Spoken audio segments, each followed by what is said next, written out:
ఒక విషయం తెలుసా, ఏం తగ్గుతుందో మంచిగా తగ్గల. వీళ్ళందరూ ఎమ్మెల్యే దగ్గరికి పోతారు, ఆ లిస్ట్ పేరు చేసుకొని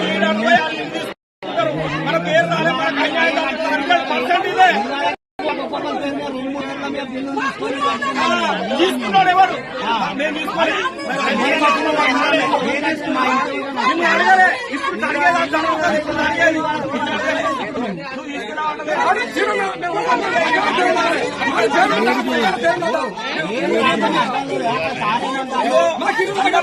దయచేసి చూడు, సెలెక్ట్ చేసుకుంటారు అందరికీ అన్యాయం. ఇప్పుడు 343 దరఖాస్తులు వస్తాయి అన్నారు కదా. 279 దరఖాస్తులు ఇప్పుడు మనకు సెలెక్ట్ అయ్యి ఇంకా 343లో ఇంకా మనకు అనేది ఆ మిగతా గ్యాప్ ఉంది కదా, ఆ గ్యాప్ ఉన్న దరఖాస్తులను మళ్ళొక రోజు వాటన్నింటినీ మొత్తం పల్లెల్లో వేసి వాటన్నింటికి రీజన్ సర్వే చేయాలి.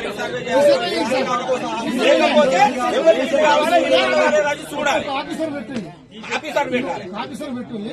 ఇప్పుడు గ్రామ కార్యదర్శులు ఇల్లు ఉన్నాయి, అంత బాధ్యతారహితంగా అయితే వినండి. ఇప్పుడు మా ఊళ్ళో పిల్లలు వస్తుంది తప్పు చెప్పింది, ఇట్లా కూడా మన మల్టీపర్పస్ వర్కర్ కూడా తప్పు చెప్పింది. ఇలా బాధ్యత సార్, ఇది గవర్నమెంట్ పద్ధతేనా?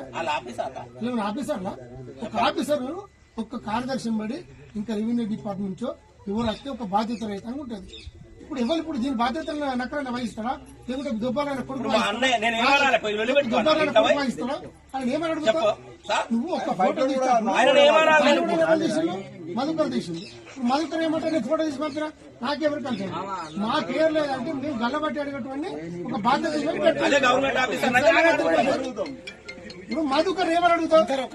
మధుకర్ని నువ్వు తీయమంటే ఆయన పుణ్యాన్ని తీసిండు, ఆయన జీతం ఇచ్చిందా? ఇప్పుడు మీరు ఏం చెప్పాలనుకుంటున్నారో అన్ని మధుకర్ కదా జీతం ఇవ్వలే కదా, చెప్పాలని కూడా జీతం ఇవ్వలే కదా. మీరు ఏం చేయాలనుకుంటారు? మేము అడుగుతాం, అదే నువ్వు కార్యదర్శి అయితే ఇప్పుడు సంగతి తెలుసు. ఇప్పుడు ఆయన ఏమనడం మేము చెప్పుకుని మరి ఏమంటారు? ఒక బాధ్యత సార్ మాకు అంతే, మాకు మళ్ళీ రావాలని కాదు, అర్థాలని కాదు. రేషన్ కార్డుతో సహా లేకపోతే అన్ని రాసి పెడితే పైకి చెప్తా.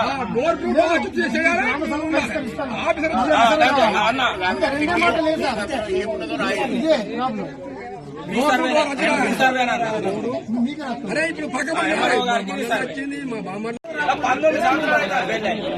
చెప్పు, ఏం సర్వే చేసి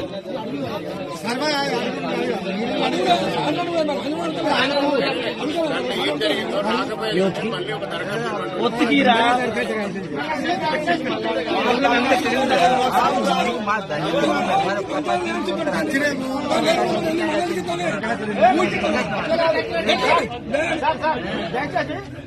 ఈ సెలెక్ట్ మొత్తం ఆపింది, ఆపి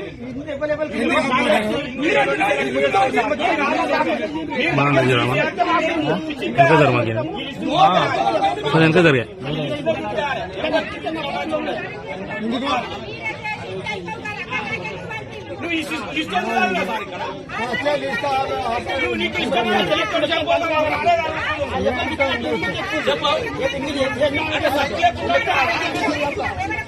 వాళ్ళు ఇచ్చు చెప్తే అక్టోబర్కి ఈ సెలెక్ట్ మొత్తం మంది కావాలి. కేసు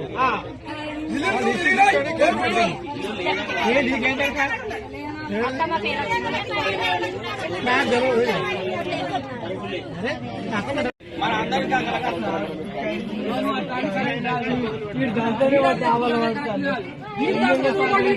నా పేరే లేదు, అప్పుడు నేను చూసుకున్నా నా పేరే అడగలేదు, నిన్ను అడగలేదు.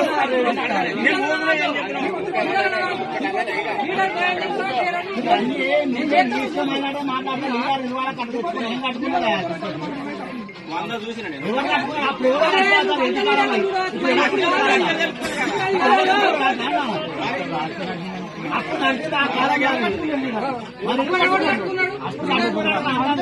ఈడ గుద్దలు నమ్ముంటే ఎదిగిండు భయ్ లీడర్ దగ్గర గుద్దలు నమ్ముంటేనే ఎదుగుతాడు 100 మంది సర్పంచ్ ఉన్నాడు ఏదో పొలంపల్లి సర్పంచ్ ఒక్కడే పెద్దోడు అనుకో నేను పెళ్లి కొంత సంపాదించుకున్నాడు ఆయన అరే నీకు చెప్తానా? మా పేరు ఎందుకు అది కాదు, లీడర్ మా నాకు. పేరు అట్టనే అన్నాడు. మా పేరు జరిగేది ఇది. జరిగేది ఇది. లీడర్ అనేటోడు ఎమ్మెల్యే జరిగేది ఇది. భయ్ కానీ లేడు. నువ్వు అన్నా సరే వాళ్ళ ఇంటికాడ ఉన్నా నేను ఉండు నిన్ను అంటారా నేను కానీ మా పేరు ఎందుకు రావాలి జరిగేది అది ఇది జరుగుతుంది అక్కడ సార్ ఏం చెప్పిండు శాసనసభ్యుడు పేరు చెప్తారని చెప్పిండు అందుకే అంటానా లేకపోతానా సార్ చెప్పిండు కదా. ఏం జరుగుతుందో నేను చెప్పాలా ఇళ్ళకెళ్ళి 6 పిల్లలు సెలెక్ట్ పోలం పెళ్లికి 6 అది కూడా కూర్చుందానికే 100% అరే నా పేరే లేదు నాకు కావాలని నేను ఎందుకు రాదు పోలం పెళ్లికి సెలెక్ట్ అయింది 6